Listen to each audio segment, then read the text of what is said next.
Okay, we are recording. Hello, everyone. My name is Lisa Murrell, and I am founder of Equine Alchemy. And I am so excited to welcome my mentor and teacher and colleague and dear friend, Linda Kohanov. Welcome, Linda. Thank It, you, Lisa. It's yeah, great to be here with you. it takes a little while for us to get it together. I want to just read this beautiful introduction of Linda. I'm sure most everyone knows Linda, and if they don't, welcome. All right, so Linda is a world renowned speaker, writing instructor, trainer, and author whose 5 books have been translated into multiple languages. In 1997, Linda founded EponaQuest, an equine facilitated learning program she uses to teach people the skills needed to improve their leadership, assertiveness, personal empowerment, and emotional fitness. Linda and her team have trained over 300 instructors. I'm one, and offer Epona based programs across 5 continents. For the first time ever, Linda has made her life's work available to everyone through this new and innovative online course. So we are so excited that you have decided to do that. I just want to talk about just kind of the structure of what we're going to be doing here and the objectives, and then we'll get going. So the objectives here are really there were several, and if you've been receiving the emails, then you'll know. But we're taking a sneak peek into Linda's new course, Connections 101, and I want you to know that because you are attending live, don't forget, I'm going to give you a coupon, and I'm going to give you a link for how to register for this course and get it and get a 15% discount. Of course, now we're on a different platform, so I got to figure out how to do that. And then we're going to look again, review and look at some of the newer scientific research behind this, because as many of you know, being able to make this work accessible to others is key to its growth. And that's one of the reasons, Linda, I love this course so much, because you call it life wisdom from the herd. So you don't work with horses, you just learn from them. And then finally, ways that you can integrate this new information into your practice, whatever you're doing with it. So let's all just take I'm going to be asking Linda some questions about the materials, and she'll be able to expand on it. And then if you have questions, be sure and jot them down. And then after we're done with the questions, then you'll be able to ask Linda yourself. Okay, so let's just take a breath. I need one.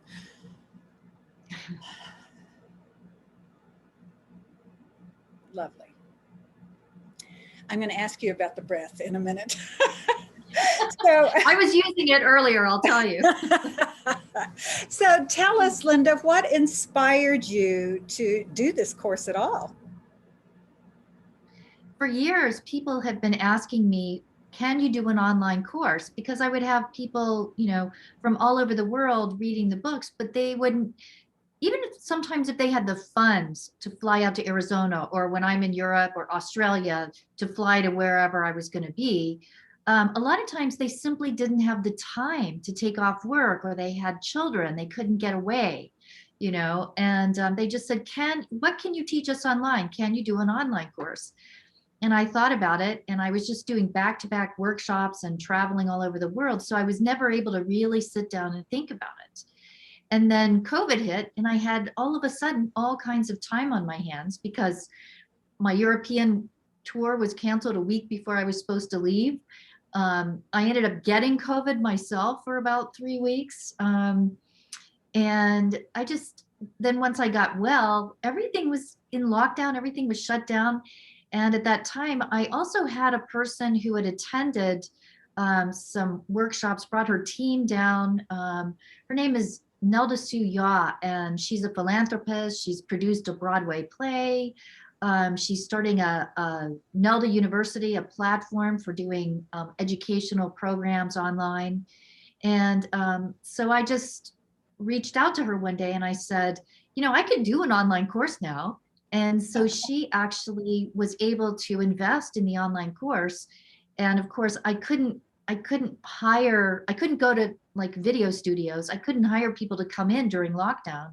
So her team pretty much taught me how to be my own video producer, how to create a set. They sent me lighting. I had to do two camera angles. And then I had to learn how to create B-roll video, which is video that you see when somebody else is talking. They call that B-roll. I didn't know that. I'm sure a bunch of you do. But, and then I had to learn how to tell the video editors what assets I wanted and how to, put everything together. So I got this crash course in how to produce video. I mean, this video is professionally produced and edited, and I have a really amazing team who's taught me how to do this.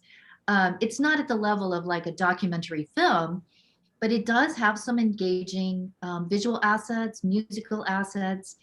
And so I just was thinking, what of everything that I do could I teach people online that they could immediately take back to the human world? And there were a number of things. So that's how the course was created. All right, I'm going to see if I can show just everyone just a little bit of the introduction video because it's so beautiful. So let's see, share. And then what I need to do is go here. I had you up here earlier. I did. And then I'm going to go, let's make this big. There we go. And here you are. I have you on my toolbar. Frequent users. So this is the platform, and then you go ahead and you'll sign in. And then you get to have this fabulous, everything's moving a little slowly. You get to have this fabulous platform to do the online stuff. I had this all loaded, but it was for the other thing. So, all right, let me just do this. And then I'm going to take away this. And then I'm going to do this. And then I'm going to do just a few seconds here.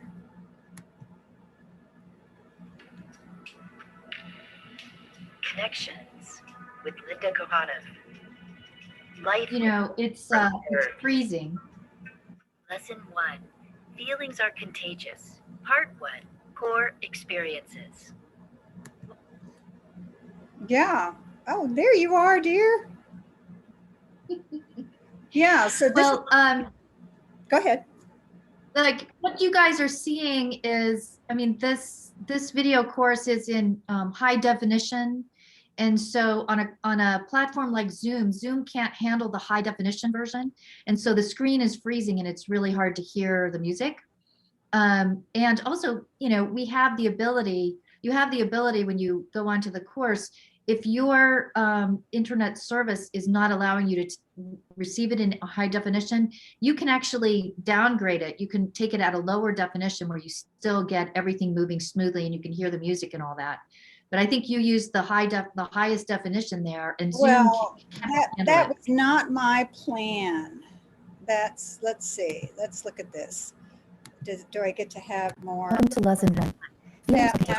Sorry, try so hard, but we're going to do this. All right. Yeah. In the 1990s, Uh-oh. psychologists determined that We are even still among hearing humans, you. only about 10% of communication Oh, is no. verbal. Here we go. Part of that other 90% includes vocal tone, Hold body on, posture, everyone. and facial expressions. Facial But expressions. emotions, body sensations, I gotta turn changes it in off. breathing, Even unspoken thoughts. thoughts.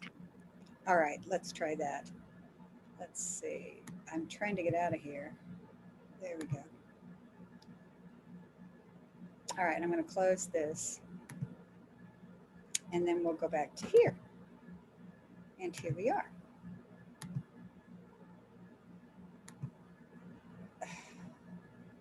Stop share. There we are.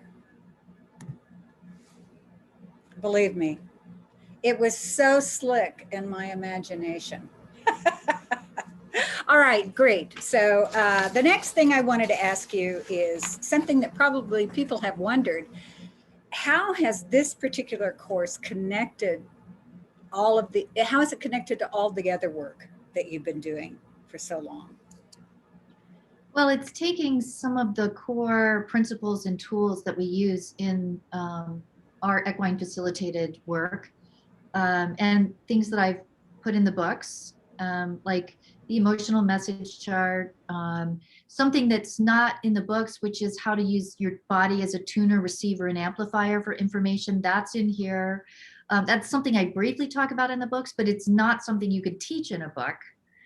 There's a lot of research and anecdotes that have first been introduced in some of the books, but there's also a lot of new research that hasn't made it into any books yet. And so I actually spent 9 months producing this course, and part of it was actually deciding how and what to put all this information together, the old information, the new information, how to make it flow, and how to choose things that people will be able to actually learn online. And then taking lots of video of horses that I could illustrate certain things. That took a long time because horses, when you're filming them, they don't act like they do when there's no camera there. They get obsessed with the camera, you know. So I would be trying to take video of horses doing certain things, and then once I have the camera up, the horses are like doing whatever they're doing, and then they see the camera, and then they stop what they're doing and they walk over to the camera, and then they sniff the camera, and then they knock it to the ground. So what you see like over and over and over again is horses starting to do something interesting, and then seeing the camera, you see a big horse's face, and then you see the ground.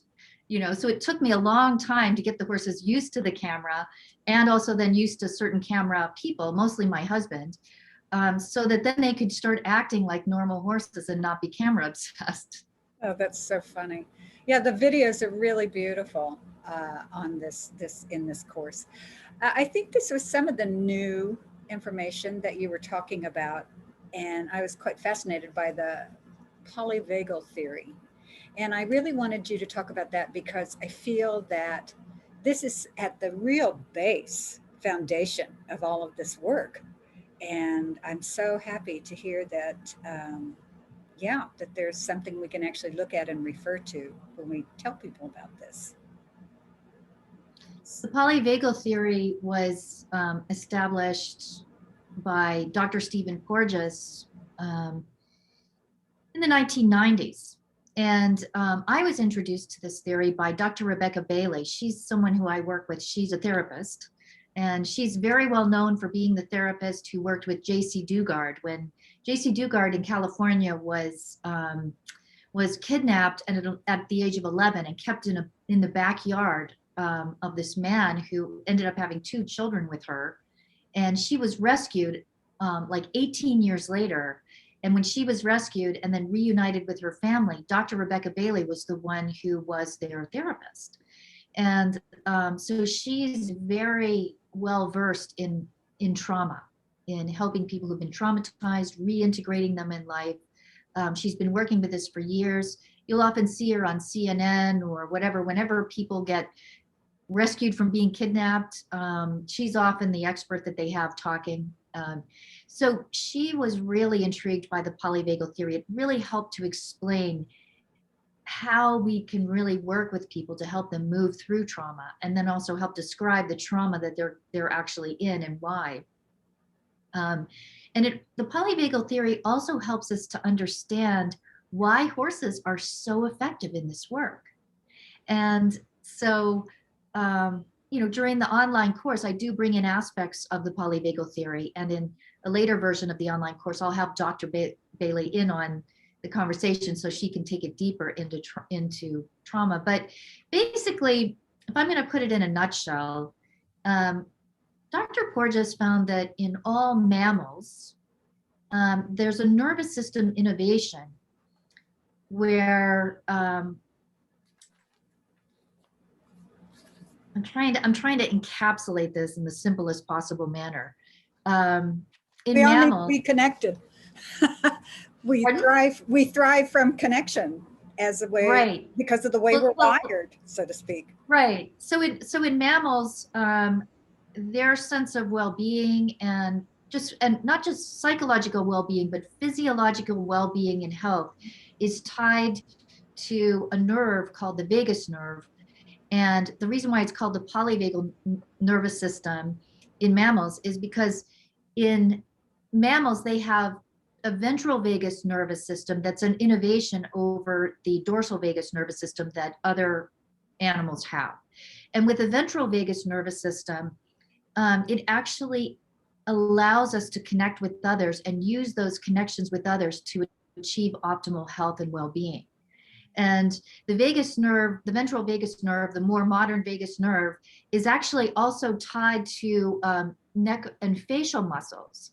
And so facial expressions are very important in conveying connection and safety to other mammals. We're not designed to achieve health and well-being alone. We really are not. So connection is really important to health and well-being. And so if you think about lizards, they don't have the polyvagal nervous system. They don't have the ventral vagus, and they don't have facial muscles that allow them to smile and emote that way. Think about it. If you were walking down the street and you saw a lizard and the lizard looked up at you and smiled and went like this, you'd be like, whoa, that's crazy. So, but with mammals, and I mean, horses have incredible numbers of facial expressions. In fact, horses have 1 or 2 more facial expressions than chimpanzees even. And a lot of people don't realize that your facial expression and your engagement with horses related to facial expression and vocal tone is very important to your connection with them. And a lot of people do these stoic behavioristic interactions with horses. And to them, it's like, we're not using our nervous systems optimally to connect. So there's a lot of things even involved in horse training that the polyvagal theory suggests. But it's really important too for people who are really stoic, in order to have a really good therapeutic presence or to be good parents. If you're very stoic and you have a monotone voice and you have a really stiff looking face, in terms of the polyvagal nervous system, that sends the person or animal you're dealing with a signal that you're not safe. So when people have been taught to become very stoic and monotone, especially if you're dealing with somebody who's a trauma survivor, that kind of interaction is off-putting. It causes people and animals to feel unsafe or disconnected. Mm-hmm. So a lot of times, how many of us had some kind of a professor, either in college or in grade school or high school, who was really stoic like this and kind of talked like this and pointed to the board, and for those of us who are trauma survivors, he's boring, right? We're just trying to keep awake. But for someone who's a trauma survivor, that's an alarm that this person can't be trusted. So there's all kinds of interesting things to understand related to the polyvagal system. And oh, go ahead. Can you give us an example of working with a client with the horses, how this might come into play?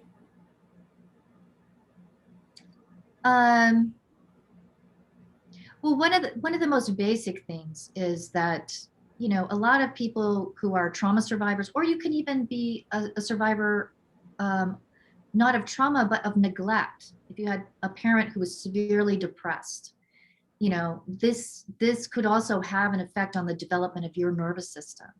And, but people who are trauma survivors have a very hard time trusting people. And yet horses also have a polyvagal nervous system. They can reach out and connect with people who cannot trust humans yet, and they can actually engage and re-engage the polyvagal nervous system that leads a person to healing when a human cannot be trusted in the beginning. So horses and other animals can be so essential with people who do not trust humans, because if you can't jumpstart the ventral vagus nerve in a trauma survivor, it's very hard for them to reach a state of healing and well-being. Interesting. A couple of things come to mind when you talk about a corrective emotional experience in your work. people can experience something differently with a horse than they ever had before. All of us have certain levels of trauma. They don't have to, I don't feel they don't have to be, it doesn't have to be deep trauma. However, you know, we can't, I'm always talking to people about the difference between coaching and therapy. So I really want, this is one of the reasons why that fascinated me in always the way you write things, it helps. That you can't just stop and say, oh, I'm not a therapist, I can't deal with that. How in the normal course of working with someone as either someone who's not a coach, someone is a coach, but that they're not a therapist, how can they use this information to still support their client? Well, I think that's why I chose the elements that I put into this online course. Was it's really more like what I'm offering is psychological, physiological, and sociological education of tools to use, rather than going into things from the past. What you're learning are tools that allow you to move forward in productive ways. And then, of course, things are going to come up, but that's why it's really nice to have the horses there. But, you know, a really good facilitator or therapist in horse facilitated work need to know how to modulate the experience, because the horse can open up stuff that would overwhelm somebody. And so that's why it's so important to get some training, supervision in the beginning of this work. Even if you're already a very experienced coach or leadership trainer or experiential learning trainer, to recognize that you have to recognize and handle a situation when the horse is opening up too much too soon. And you have to know how to regulate the situation. Right. Because if you overwhelm people, they can't learn. They can't retain the information. Yeah. So a lot of people are saying, I want this big ecstatic experience, but I'm like, no, probably not. You won't remember half of what happened if the floodgates open and everything comes out at once. So we're going to start slowly, and we're going to build on, we're going to have different tools that you build upon so that you can handle more and more and more information that's coming through.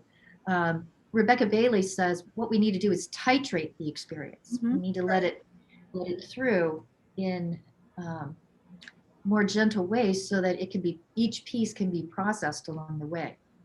Yeah, that's one thing that I have said, and you said this to me during many years ago during the apprenticeship. If you are, picture your emotions as a round pen full of horses and make a deal with yourself that you'll listen to them, but only one at a time. You don't want the stampede. And that, of course, is absolutely true. And yet I feel that the information, some of the information you have put in this course will help people to understand how to do that. Not this is how you do it, but the theory, the concept behind, I just think underlines this. And it's so important, because if people cannot be present when they're doing the work with the horses, then the value is lost. Not to mention what might come up if someone is triggered because they have a deluge of things they can't handle. So, yeah, right. I love And you know, that. one of the things that I teach in this course too is how to regulate your own nervous system. Yes. And also how to then regulate the nervous systems of the horse and the humans that are interacting together.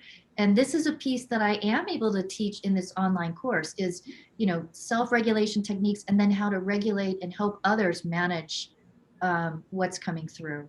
And that, you know, that's useful for everybody. I mean, all parents should know how to self-regulate and how to help their children be regulated.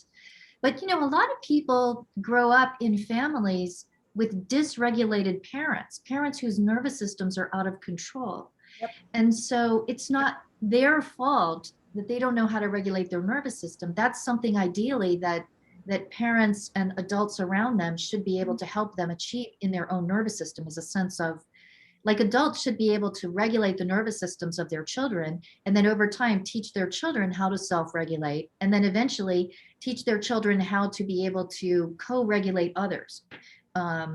So if you and your spouse, let's say, nobody can be regulated all the time. We get overstimulated by things, right?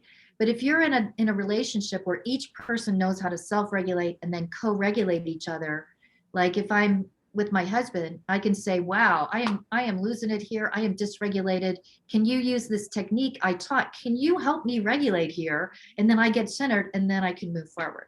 So Right. that's a big piece of what we learned in the more advanced lesson of this course. And this is priceless. I mean, you're so talking my language. I didn't even know that I didn't know how to self-regulate until actually quite recently. I mean, it's been such a journey. And my experience over 12, 13 years of doing this, Linda, is that most people do not know how. I think you're right. Yeah, so that it wasn't taught. And it usually is a result of their parents weren't taught.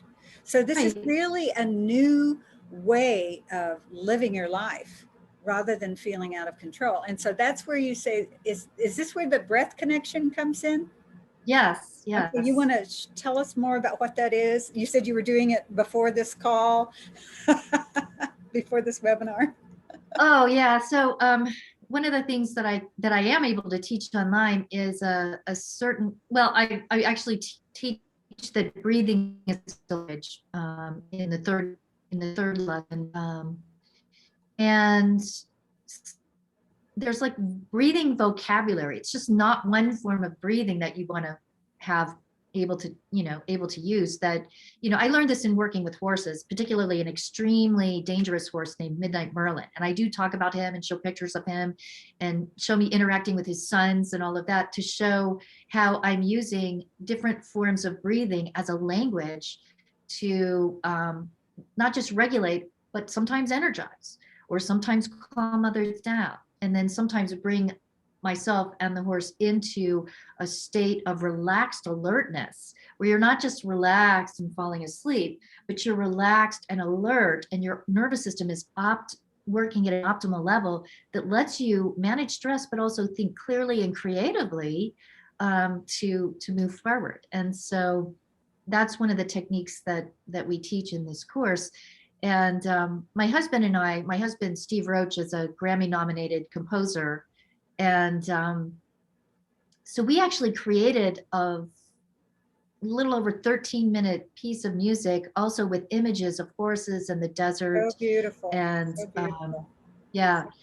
And I actually learned the scientific formula of a particular breathing rhythm that I teach in the course. I don't want to go into it here because That's fine. That's fine. It takes a little. The relevance. But anyway, I sat down with my husband, who was very busy, and I said, we need to create a piece of music here that's going to encourage this state of relaxed alertness. And we're going to use this particular cycle of this timing of this breathing to create this chord cycle that creates this timing of the breathing. And then that chord cycle is synced up with these images, because it helps to think of images in nature or places where you feel grateful, where you feel appreciation, where you feel a kind of peaceful joy, not an excited joy. And so I tried to find a sequence of images too, that a person could sit down, hear this music. And then we didn't want it to be just a mechanical experience. Also, people have slightly different breathing rhythms that they might need to use. So then I would bring in melodies that would help to shift it slightly so you didn't feel it was so rigid. It looks like somebody's asking a question about combining drumming in the chat here, I noticed. I don't have that up fully. Yeah, sure, I've done that before, drumming and horses. Yeah, drumming and horses. This particular piece doesn't have drumming in it.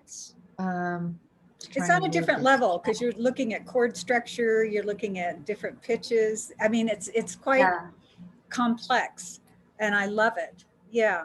And this is one thing that I love, having studied with you for so many years. This gives me an opportunity to look at this information from this relaxed and alert place, because I don't always get to do that when I'm actually in with the horses, because I'm experiencing so much. We're always talking about being in our bodies, but we don't discount the intellect at all. But most of us aren't really fabulous at integrating all the time and regulating. So it takes me to a place where I can really learn something new, and then I can go out and do the work with a different set of information, some different tools. So I think that's one of the most powerful aspects of the course. Let's see, I want to ask you, what was the most fun part of this work when you created this course? Well, when you write a book, you're so alone. You have to be alone to write. You spend large amounts of time alone so that you can concentrate. And so to be able to have a team that I was working with, this production team, and going out and videoing the horses, I would often need 2 or 3 people to help me. They kept telling me you need 2 or 3 camera angles, and in the beginning that was overwhelming. That put me in a dysregulated state. I need not 1 camera but 2 or 3, and then I learned how to do that. And then also we created little dramatic sketches for different kinds of emotional situations that people might encounter. And one of the sketches I invited you to be a part of. Yeah, that was fun. And so then you came down with Kathleen Barry Ingram and Kathleen's boyfriend, and then we had a few people there also acting. It was a family reunion scenario, Right. and so then I had the 2 camera angles, and then all of you, I was asking you guys to act out a certain scenario that's hysterical. Really, you did such a great job. You were so perfect at that. Basically, Lisa finds out that her husband at a family reunion is behind the barn kissing the neighbor woman. And so that's part of the scenario. And Lisa But did such a everything great was job. fine.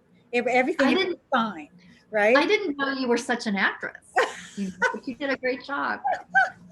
So part of it was like, working with lots of people and putting together these scenarios, and then having an editor that could put it together. I didn't have to learn everything about video production and editing. I had to learn a certain amount, but I thought, you know what, when I put this course out, I'm going to buy myself like a canvas director's chair with my name on it and a beret or something, because I felt by the time that I finished this course that I had some skills in not just producing, but directing people to put on these little skits.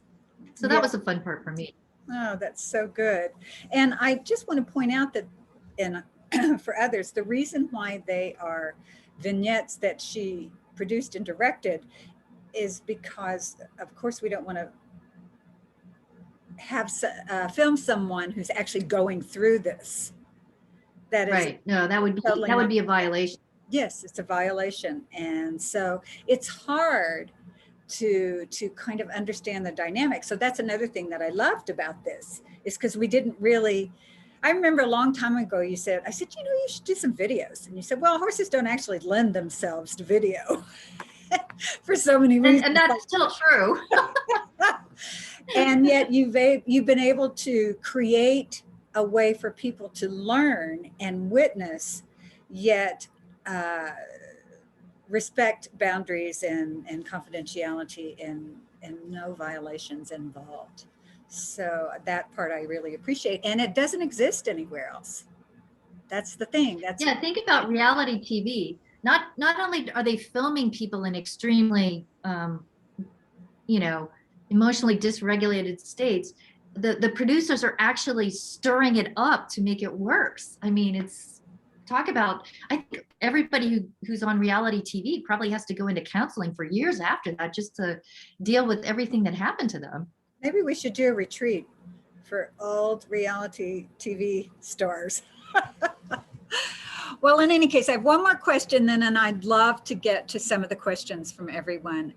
There's several ways you're going to answer this, but all right, now we've talked about the course, we've talked about its uniqueness, some of the new and refreshing ways to learn about this work, some ways that to motivate us again, to get all excited about this work. Now, how can all of us benefit from it? Okay, so we watch it. Then what? How can we use this? How can this help us? Well, a number of ways is to, even for people who have gone through the Quest apprenticeship program, I'm also putting the tools in the context of the latest research. And so that's bringing some new elements in. And then also, you know, really showing people how I teach certain key tools at a level where they can go back and watch it, so that if they have to teach this themselves, they have, you know, a model for it where, for me, I mean, you can tell that, you know, I'm reading off of a teleprompter sometimes, because what I wanted to do was get the optimal way of teaching this, you know. So you'll see even me teaching in certain things in what I would consider the optimal way of sharing the information. And so you can learn from that about things that you want to present, or how to present, or things that you want to make sure that you in your presentations. And how I teach the body scan, for instance, which is a way of using your body as a tuner, receiver, and amplifier for nonverbal information, not only coming from yourself and your intuition and your own internal compassing system, but because emotions are contagious and sensations are contagious, even thoughts can be contagious. How to use your body to be able to tell what's mine, what emotions did I start off with, or what feelings or sensations. And then when I walk into a room, now any new information that's coming in, I'm not going to catch it like a cold unconsciously. I'm just going to say, oh, I didn't walk in with that. Who in the room is actually showing that particular emotional state, or that state of nervousness or peace or whatever? And so you can really use this as a tool to tell what's yours and what's somebody else's. And then in the third major part of this is to learn, okay, so what if you walk into a room and there's a bunch of people starting to freak out in there? What can you do to turn that situation around, regulate that group, and move them in a more productive direction? And so we have a number of techniques that build on each other for that. As a facilitator of this work, or a counselor, or a coach, or a parent, you're going to learn some skills that will allow you to function at a much higher level under stress, among others. You know, you're going to learn techniques to help young horses learn how to be calmer and more regulated. So this is all good personal pieces, but also, what were you going to say? I was going to Lisa, you were say, about to say something. yeah, I was going to say one of the things that I feel, and you do teach this in your apprenticeship, but I teach it in my coach training course, but it can't be taught enough, or can't be learned enough. And that is everything, like you say in this course, everything that the people are doing impacts the horses. So as the facilitator, or the one in charge, I'm going to say, you really have to know how to, first of all, notice it. Second of all, regulate it, so to speak, or put the energy down and get everyone to safety, whatever that looks like in that particular thing. But also, it's a very different thing to be in a group of people, like you've just said, and that energy is just compounded. That dysregulation is just, it just is like a vortex, and it just escalates and escalates. And so what you're talking about here is another way, or a really great reminder of how you all who are out there doing workshops, or working with executive teams, or whatever you're doing with other people, can not be at the mercy of it and just be reactive all the time. You can actually take a moment, put yourself in a place of being present, where you can actually think about something intelligent to do or say. And so I feel that for Well, yeah. Go ahead. Go ahead. Well, I'm saying, you know, the next level of this is I designed this particular course. I'm not teaching teachers how to do equine facilitated learning activities. This is for everybody.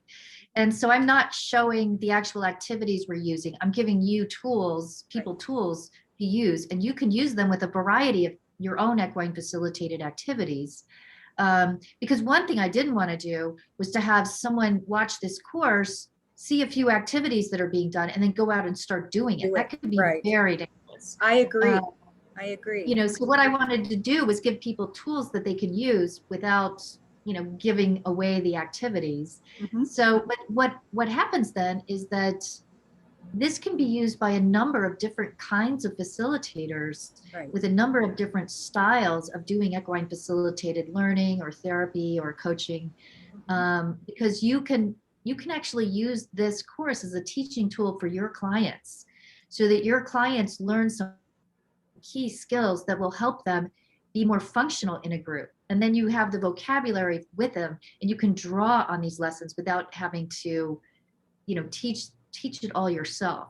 You could say, Right. okay, before next week, I need you guys to watch these sections. Right. And then we're going to do an activity, and then we're going to see how these tools are going to come into play with our group dynamics and with how we're working with the horses.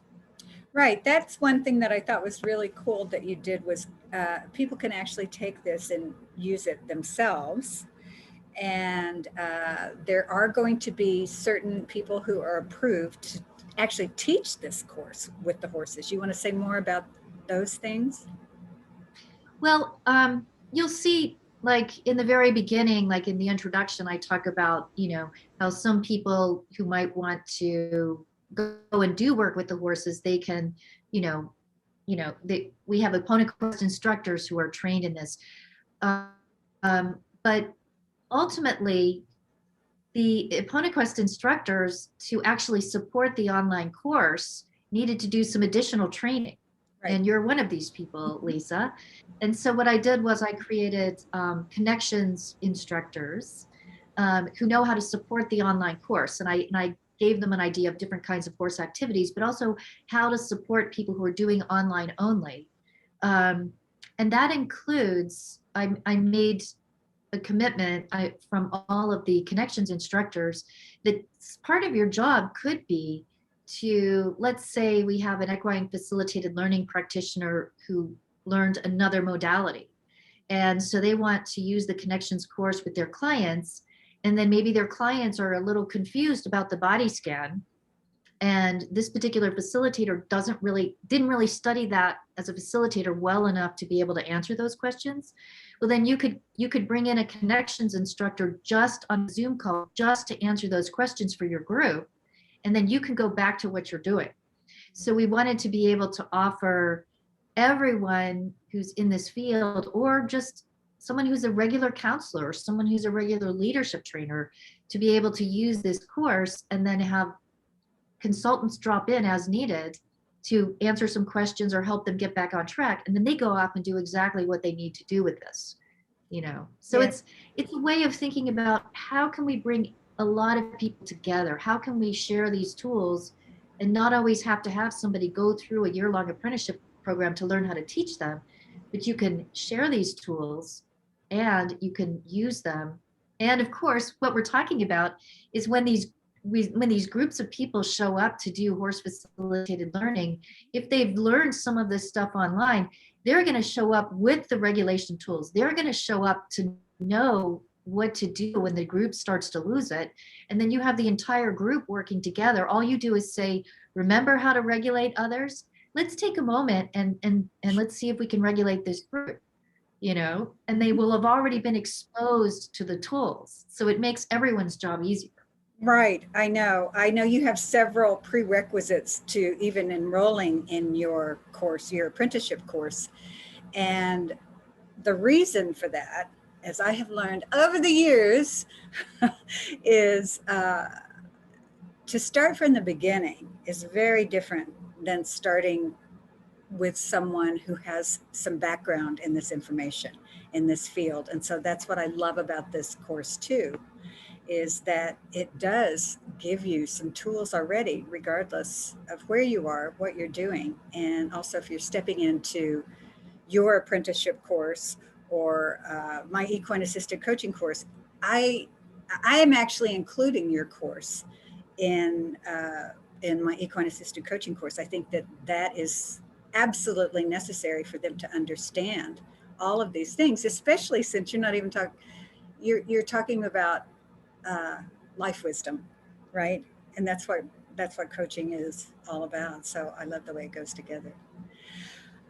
Let's see. Well, and I think that there's one other thing I want to say is that, I think that the wave of the future in terms of expanding this field is to have some online teaching options. So even once COVID is over, even when everybody's freely allowed to travel, a lot of us who do this work, we live in rural areas.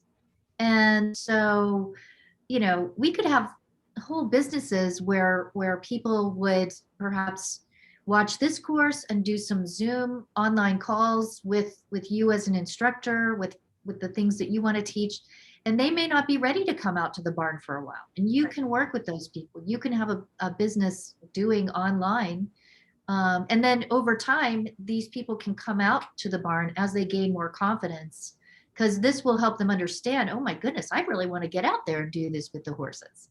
Because right now, a lot of us are preaching to the converted. We're preaching to people who already love horses, who already think that they would like to get out here and do this. So this is a way of reaching out to those who are not convinced and then saying, look, you can still learn a lot, even not at the barn. And then eventually they're like, I can't wait to get out to the barn. Right. I think that's terrific. Yeah, I did all of my coach training courses this year online. So we had people with Zoom live here, live there, but of course those are the converted, you know. So people having some way for people to get this, I call it meet them where they are. And that's what this course definitely does. I want to open this up for anyone. Let's see. Anyone who has a question for Linda or about any of this work. You can all turn on, can I turn on my cameras? Christine, do you want to turn on your camera? And yeah, just raise your hand if you have a question. And we'll go from there. You have to unmute yourself, Christine. There you go. Hi. Hi. Hi. Okay. Oh, so nice. Thank you so much. Yeah, so my question is, I am a peer recovery coach. So I work with people with substance abuse, and I'm actually going to be taking a course in equine assisted coaching with Pam Kacklemeyer. And I was just wondering if the two are compatible. It seemed to be compatible to me because it's not in the clinical lane. So I just was wondering about that, because I just bought a barn and I'm starting a business, and I named it Serenity Stables. So Beautiful. Well, I'll answer from the coaching place, and then Linda, you can, if you would, answer from your place. One of the differences in the course with Pam is everything is it's very short. It's very compacted. So the stuff that I have experienced from Linda is kind of like this lifelong learning thing. So it's very deep. And so I would say that's the biggest difference, the amount of time you spend, the amount of personal learning that you do. And that's the difference between any course that's a week long or 6 weeks long and one that's 7, 8, 9, a year long is the actual work that you do and the time that you spend doing it. So yeah, it's not clinical. So Linda, you want to talk about how this, what is it, Christine? It's about, do they work together? do they combine? Yes. So I'm a nationally certified peer recovery support specialist. So I'm in long-term recovery myself from alcoholism, and so I work with clients, but I wanted to incorporate horses into it. And so I'm getting my certification in equine assisted coaching. So basically becoming an equine recovery coach. And it's kind of a new niche. I've thought about this being in recovery. I've worked with horses my whole life, and eventually I'll be rescuing wild Mustangs, adopting them and using them in my program. So, there's a lot to learn. I've been riding my whole life, but this whole different way of communicating with the animals is fascinating to me, and to be able to use these animals to help people and also to help the horses have purpose too, as well. They all want to have a job and do something. And I feel. Yeah, I mean, in my online course, I actually talk about different kinds of horses that are really good for this work, and other horses that really need more advanced students, and how you bring in certain kinds of horses. Like in the beginning with people who are just in recovery, maybe they have some trauma. Also, you need horses who can regulate a dysregulated human. You need a few of those. So if you're adopting wild Mustangs, they can't regulate a dysregulated human, they're going to get dysregulated by a dysregulated human. So you have, and when you're building your herd, you want to make sure that it's not all wild Mustangs, or if it's, Right. it's Mustangs, you have Mustangs that are older, more experienced. And then there are some, you know, there are some horses that are really hot and they kind of fly off the handle. And then there are others that are more centered, you know. So the ones that are more hot and kind of fly off the handle, they can be good when people are ready to learn how to help regulate someone else. And they're going to need to learn to do that because they're going to go back to their dysregulated families, right? They're going to need to know some of that. But in the beginning, they need horses and humans around them who can help them become centered. So, you know, these are things that you want to take into consideration when you do this. So helping students build on skills where they can be regulated themselves by others around them. And then they learn how to self-regulate, and then they learn how to co-regulate others. And at that moment, they can be working with the wilder Mustangs because they're learning to use their nervous system to help calm a dysregulated horse. And that's an incredible reason to bring in some of these Mustangs, you know, that you've obviously taken to a certain level of gentling, but then they get to learn how to do that. Also in recovery, I've noticed that a lot of times people, you know, all of a sudden they've been self-medicating huge amounts of dysregulation in themselves and being around others who are dysregulated. Once you're off this, you know, thing that you've been depending on to help you like numb out maybe to some of the input that you're dealing with, once you don't have that, you need other skills. And one of the skills that I teach in this course is not just how to regulate yourself, but also how to use emotions as information. Yeah. Rather than to catch others' emotions or to try to disregard them, or how to talk up incredibly all the time about what you're feeling, is how to use emotions like horses do. They feel the emotion, they get the message behind the emotion, they change something in response to the emotion, and then they let it go and they go back to grazing. So I spend a whole lesson teaching about that, and then teaching actually that there's a difference between anger and frustration, and they have very consistent meanings. And all the negative emotions are actually course correcting emotions. They're asking you to pay attention to something and shift something, and then let it go, let the story go, and go back to enjoying life. So that's a huge part of the lesson. So whatever Pam is teaching, and however she's using horse activities, this information is still useful to people in recovery. It's useful to parents, for kids, everybody. So, you know, I would suggest taking a look, you know, going ahead and, you know, if you think this is interesting to you, you know, being a part of the online course yourself, and then seeing, yes, this does really fit with what I'm teaching, you know, and yeah, so, but what a great, congratulations on buying a barn and starting out a new stage of your life and your work. Thank you so much. I'm so excited, and thank you so much for your time tonight. Oh, it's my pleasure. Thank you, Christine. Okay, let's go to Eleni. Is that how you pronounce your name? It is, but I think Sherry had her hand up before me. Well, we're going to get to Sherry too. Okay. All right. Let's just being fair online. Thank you, Sherry. I hope that's okay, but you're next. Okay. Well, I'll be as brief as I can be. Well, I'm new. First of all, it's nice to see or be here, see everyone, meet everyone. Lisa, I've emailed you. Linda, I've read some of your books, and they're really what got me started with horses. I'm new to everything. And I'm trying to figure out, I was going to do this certification with PATH. It was just for like lead walking. And I've looked into like EGALA and things like that. I've looked at both of your courses, and I'm really confused about like the steps to take. I'm interested in some kind of certification where I can be either a coach or equine facilitated learning, and maybe tailor it to something like empowerment, something that's for me, but not like a PhD, not a therapist. I don't really want to go to that kind of schooling. But I definitely in the time I've been just taking therapeutic riding lessons for the past like 5 months or so, maybe 5 months. I'm in love with horses.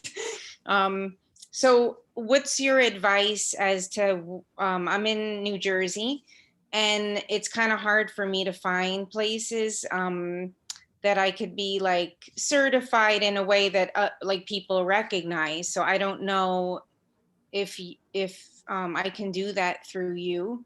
But what's your advice? Because I don't know what's next. I love my riding lessons, but I'm not in it for just riding. And I really love training. I love the idea of training horses as well, just on the side, even if that's just for me. But Linda, you want to talk about how this course is such a great first step? Yeah, I really do think this online course would be a great first step. Yep. And it'll give you a sense of our particular orientation in terms of the tools that we use. And I'm talking also about Lisa Murrell because she uses many of the tools as well as some additional elements. You don't have to be a counselor to do this work, but if you go through a program that teaches you how to keep it from going into a therapeutic, a deep therapeutic place, because counselors who go through and become equine facilitated psychotherapists, let's say, and then they say, hey, I want to do leadership training. That can be a disaster because if you approach leadership training in a corporate setting in the same way that you would run a counseling group, you can actually really destroy people's reputations because they can go too deep too fast in a setting that's not safe. You haven't created a safe container. It can be highly competitive, so you have to know which way you want to go and what you're doing. We do have some counselors who also do equine facilitated learning, but they've actually learned how to not emphasize the counseling side unless it's clearly a therapeutic setting. So for empowerment, for leadership, for parenting, for relationship skills, there are ways to teach it in terms of experiential learning. But one of the things you want to do, Eleni, is to make sure that you always have relationships with counselors you can refer people to if something more extreme comes yeah. up. So So maybe sorry to interrupt you, but Sure. what would be the second step? Because I'm just, I like those. I like that you mentioned like relationships, leadership. I love all that, and even working with like maybe disadvantaged children. I don't even know. There's so many things. So I'm trying to like narrow it down, and I'm just overwhelmed because there's so much. And it, like I said, I'm not in a place where there's so much of that. I mean, there's like Rutgers and places like that, but I'm not, and I do know I should, I need to learn more about horses. I mean, I hope I'm speaking for other people too, but I just, I don't know what would be next. Like, I almost want this, like the next 3 steps. I want you to just tell me that. Tell me how to do. Well, I can tell you this, that if you wanted an in-person just to test it out experience, that might be a next step for you. And I know some people in New Jersey who have, and you can always look on Linda's website for Yes, I have. approved instructors, but I know some others who have studied with me, and just experience it just first, Yeah. and see what that feels like. Do you agree, Linda? yeah, I think it's one of the things that could be helpful to you, Eleni, is to look at a few different programs and go and experience it as a client, and see Right. which one really resonates with you. Mhm. I know that Lisa, you do the coaching training, and you say that you've been teaching online, so that's a really good option for right now. You know, to right now to really study with some of these nationally recognized programs, and that includes Lisa and mine. It involves some in-person work, and we're kind of hampered by that right now. But that doesn't stop you from sampling some different people. You're probably not going to be able to do some kind of big workshop right now because we're limited because of COVID. Yeah. But to look for a few people where you can go and sample some sessions and talk to them, and you have to go with a place that really lights you up, that makes you feel good. And so I think you kind of have to do 2 or 3, and maybe the first one you go to really lights you up and you really know that that's the way to go, and maybe you're still kind of like, I don't know, so maybe that means you got to do 2 or 3 more and then decide, you know, which one really resonates with you. I love And the I think- sampling. I always counsel people who I talk to check it out, not just unless you just feel called to just jump into that one person.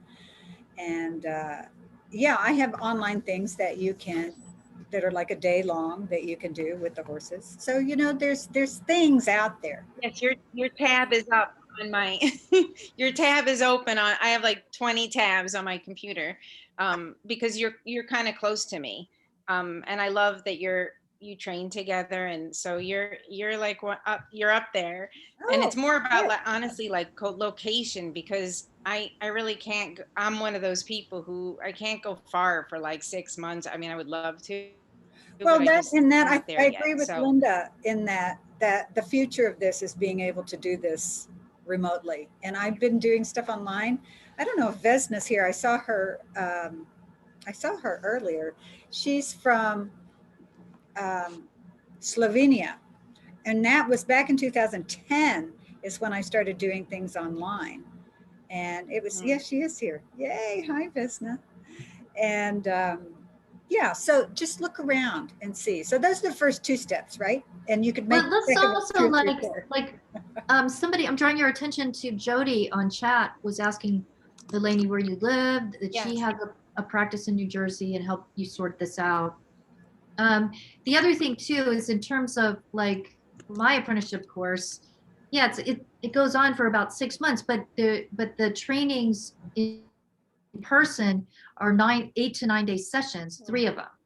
So you like come and you do an 8 or 9 day session, and then you go back and there's projects in between, and there are group calls. There's a lot of remote learning in between, and then you come back for a second session, and then you come back for a third session. You know, so even my program is not like you have to be here with me for 6 months. Although you're that coming would be with- really fun.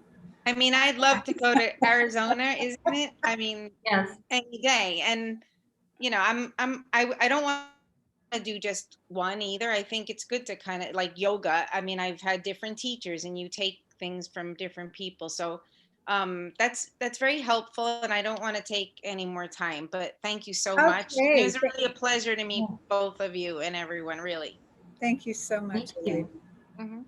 Mhm. Sherry, yes.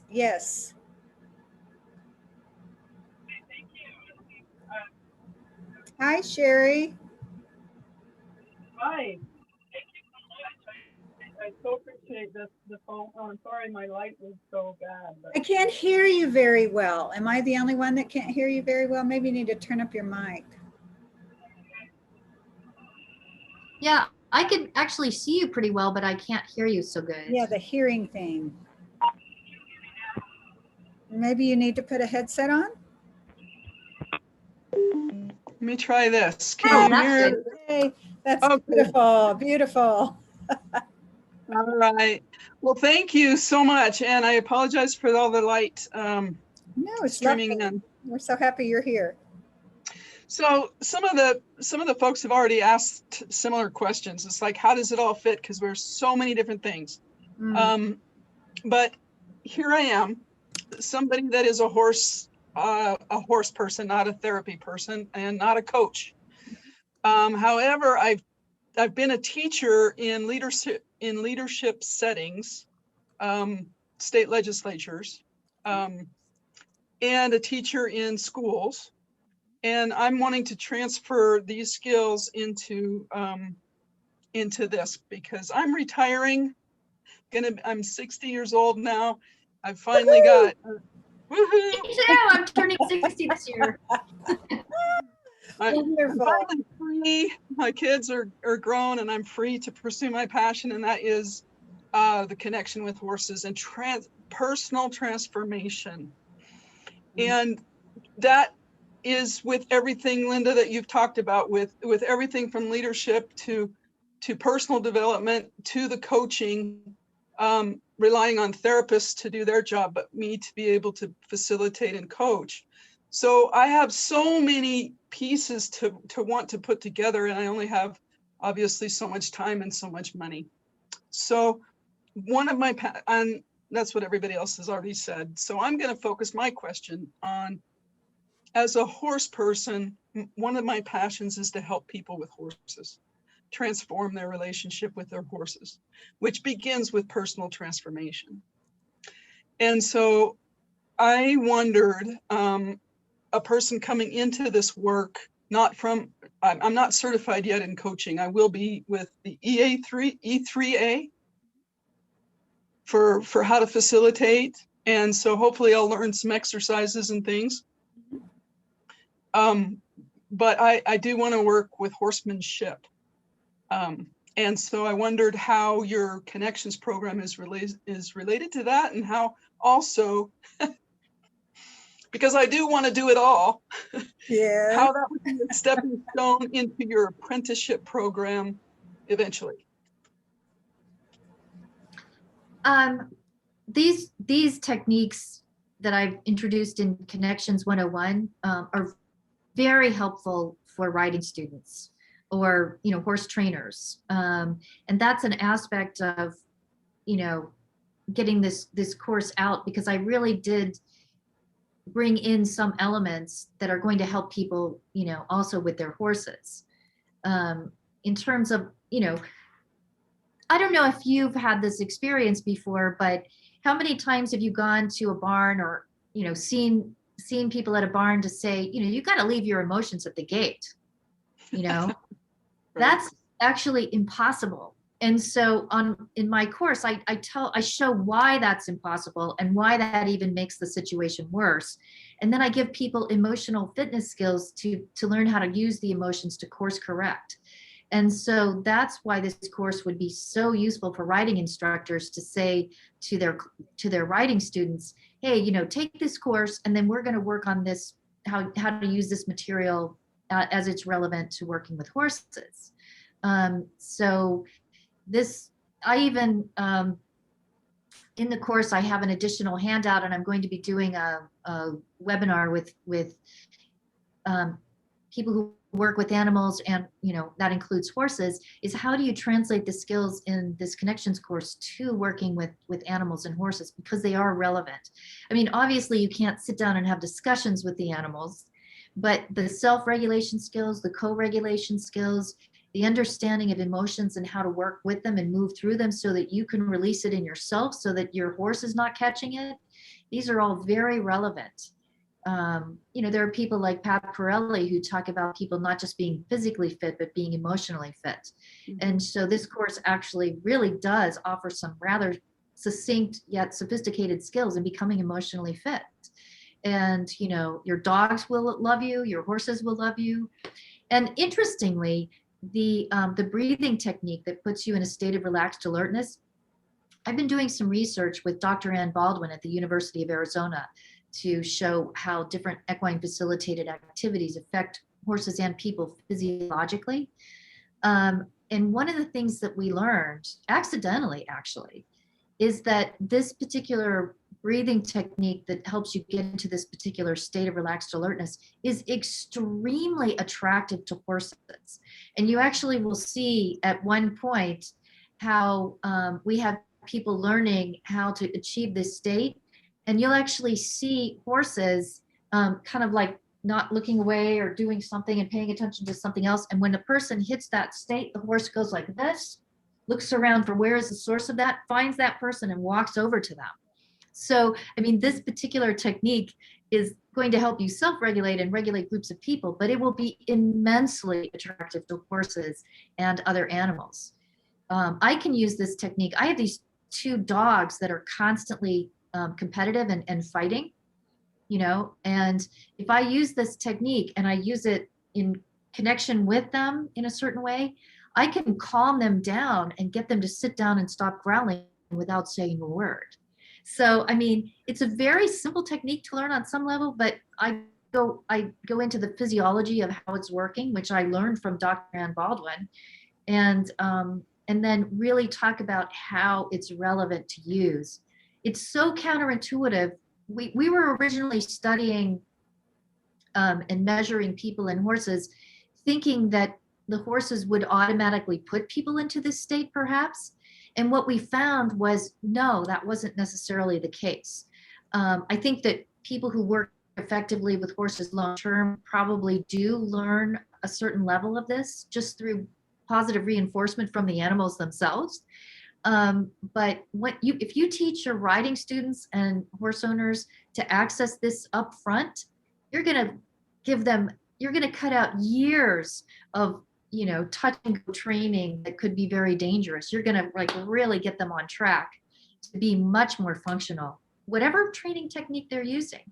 I mean, we can think of a lot of these equine facilitated learning and therapy disciplines that people are out there in the world doing. And which one you're saying? E3? E3A, Equine Educational. I've heard. Equine Experiential Education Association.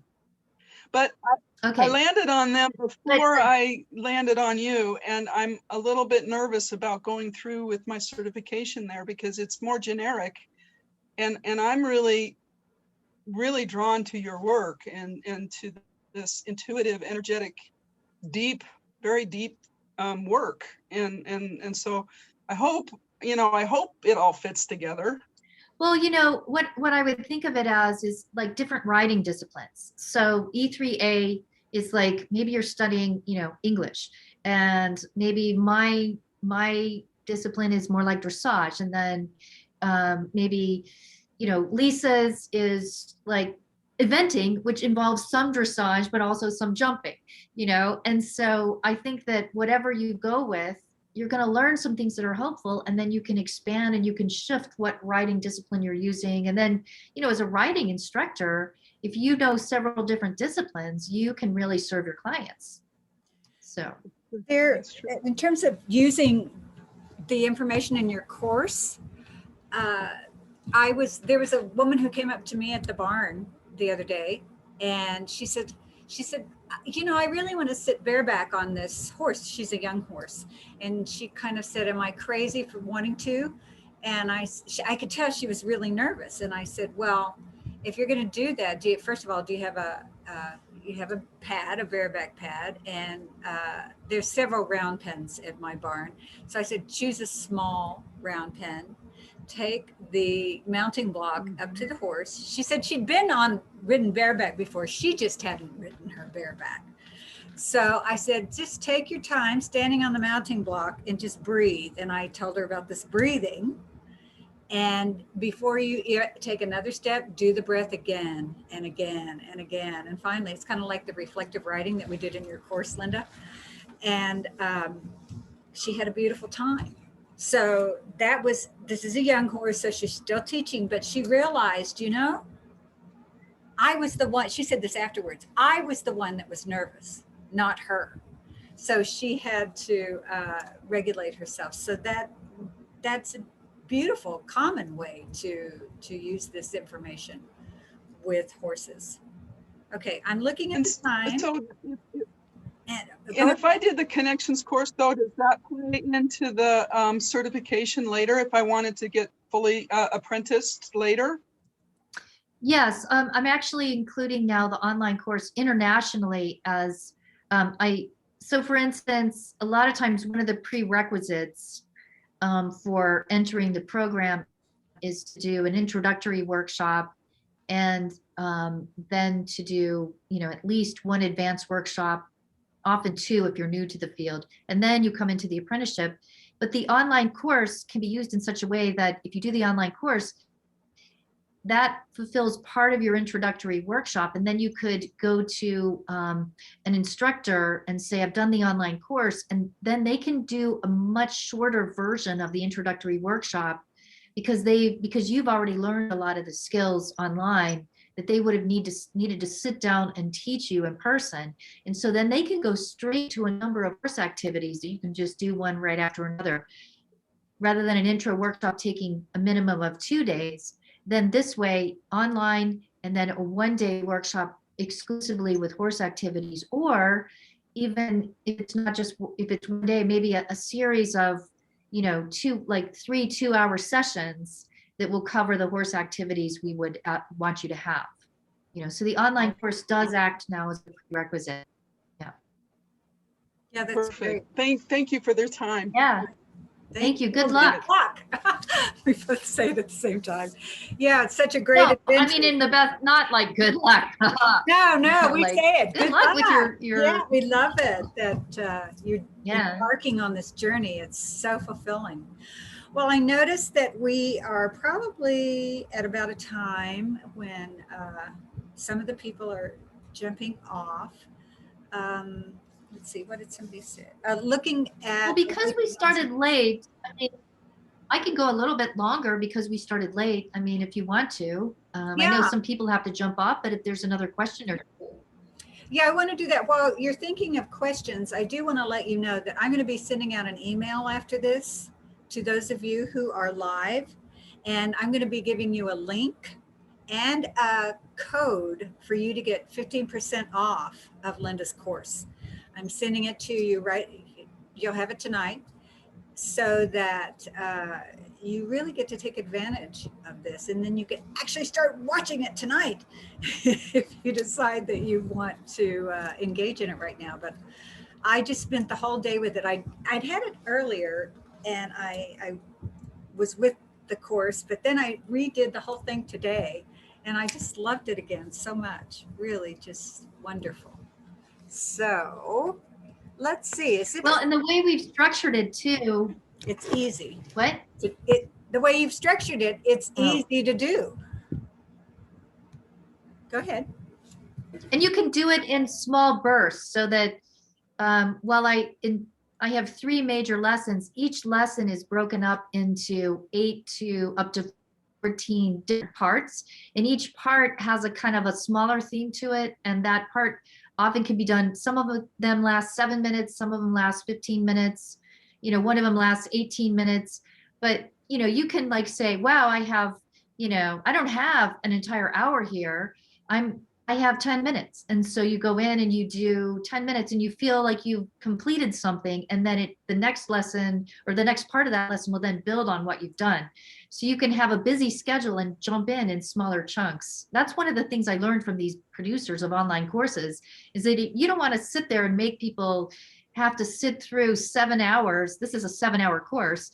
But they can sit through 10 minutes here and then 7 minutes next. And then maybe they do 3 parts that last a half an hour, and they can just do it that way. Yeah, it was very doable. When I said that I did it all again today, I'd done it like that before, you know, with different times whenever I had the time, but it was really nice to watch it all. Yeah, I felt like I was at the movies. So yeah, it was great. It's just so well done. Let's see, I'm scanning here, scrolling here to see if anybody else has their hand up. I don't see anyone so far. Well, I would ask everyone on the call to just take a moment and just check in with themselves and see what resonated the most with you. Linda talked about her course and the benefits and the way you might be able to use it, and just being with Linda if you haven't had the opportunity to do that. And so is there any question? What might be coming up for you? Or what are you taking away with this? There's some things in the chat they loved about the polyvagal theory. Let's see, what else?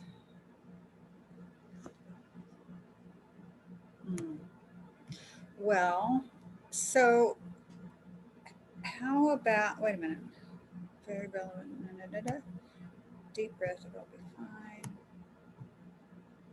So Linda, you want to just sum it all up. There's so many people. I think actually an interesting thing for you. Okay, so it's a total of 7 hours and 14 modules. Yeah, very easy. Well, it's 4 modules. No, one lesson is 8 parts. The second lesson is 14 parts, and the third lesson is 10 parts. Aha. So it's 33 parts total, divided into 3 thematic lessons. I think the longest Um, one was like 17 minutes, but most were 7 to 10 minutes each one, Yeah, yeah. which And you get to see Lisa be an actress. It's really fun. And I actually had this mystical experience where I was doing this one section on, it's called The Master of Sadness, and it was about my horse Noche, who taught me about something really, several important things about sadness, and also horses need to experience that and reclaim it.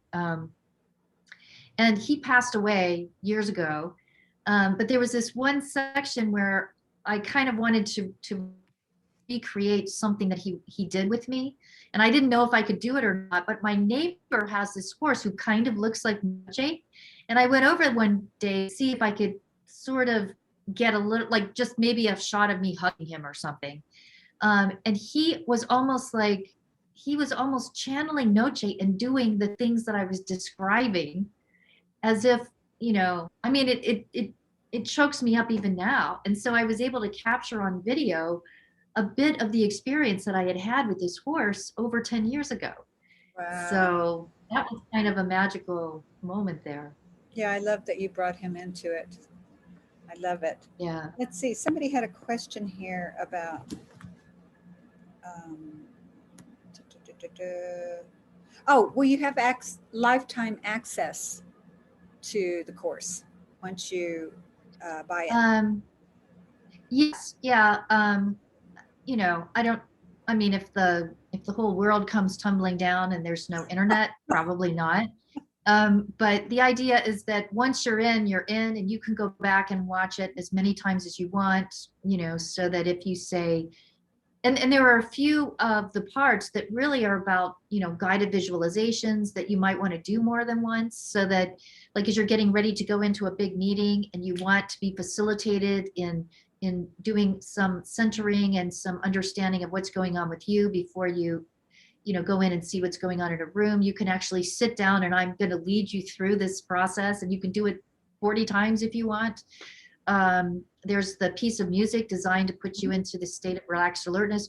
You can call that up. You can actually even download the Right. piece of music so that you can have it. For me, like, I like to go on walks in nature, and sometimes, or be sitting on a plane and like freaking out when they're a bunch of people are on the plane and you're feeling claustrophobic and they're telling you to turn your cell phone off. You could still put your phone in airplane mode, and then you have this piece of music on your phone that you can listen to regardless. Right. So there's some features there that even allow you to download certain aspects, and there's some handouts as well. Right. So The handouts are great. Yeah, there's lots of things that come with this. I highly, highly recommend it. Linda, I'm so grateful to, first of all, just know you, having studied you, your course changed my life. And now we're neighbors. I'm in Tucson, and yes, that's exciting. it's really nice. And just that you took the time to do this. And believe me, I know I'm not alone when I say that you have given so much to this field. And this is yet another very necessary and important piece of it that is even more accessible, so that people can evolve into, we can evolve to a different society than we are right now. That's how deeply I feel about this work. And I know you do too. So it's more than just, okay, I'm going to learn how to do this. No, it's like, I think I want to live differently and be that way with others so they can too. And all the scientific stuff you brought forth shows how we're going to impact people if we practice this ourselves. So again, thank you. You know what? I want to mention one more thing too. For those of you who are already practitioners in the field, or for was it Christine who's doing E3A? Was that her name? No, that was Sherry. Oh, Sherry. Okay. is that I've actually opened this up in a way that people who are already practicing, or maybe you already are doing coaching, but not with the horses, that if you want to have some of your clients do the course and the course be a part of your practice, you can use your own horse activities or no horse activities, but you can also become an affiliate with the course, which means that you can actually send your clients to the course, and you can give your clients 10% off the course at any time. Today, we're giving people 15% off. And you can also receive a royalty for each person who signs up, so that you could either keep that royalty for yourself to support your horses or pay your mortgage, or you could actually pass that discount, that additional discount, on to your clients. So if you want to become an affiliate, just, email Lisa, and then Lisa will forward your email to me, and then I will put you in touch with the person who, on my online course, the office person who creates affiliates. So that's also a possibility. Yeah. Yeah. People are just saying beautiful things about you, Linda. I've been reading that. I'm really Oh, good. touched. I'm very happy to All be right. here. I am. That's why I look off to the side sometimes. I'm like, wow, that's wonderful. Thank you all. Yeah. Oh, and somebody is excited about the affiliate offer. Yeah, we got to get this out there. That's the thing. We can't do it alone, as the polyvagal theory says. We all have to be connected. I'm going to be sending out this recording. I'm going to see if I can edit that snafu out in the middle. I mean, in the beginning. But those of you who are I don't think you started recording until we worked through it. Oh, You didn't good. start recording until we worked through it. Okay, good. Yeah. So So don't worry. I will also, again, because you're live, you are the ones that get the 15% coupon. But you can I encourage you to give the link to everyone you know, so that they can learn about this too. And email me if you want to know about being an affiliate, and I'll make sure Linda gets that. Well, and I think that the offer of 15% off is good for at least a week. So Oh, right. Thank you for that. I forgot about it. yeah. The Yeah. time. So you have a week to put forth the offer to other friends and family members if you want, or if you want to become an affiliate. You will always be able to give 10% off to your clients. That's part of being an affiliate. So, yeah. Okay. All right. Great, dear. Thank you so much. And thank you all who joined us tonight. I know your time is precious, and we're both very honored that you chose to spend it here. All right. Thank you. All right. Thank you, everyone. Bye-bye. Bye.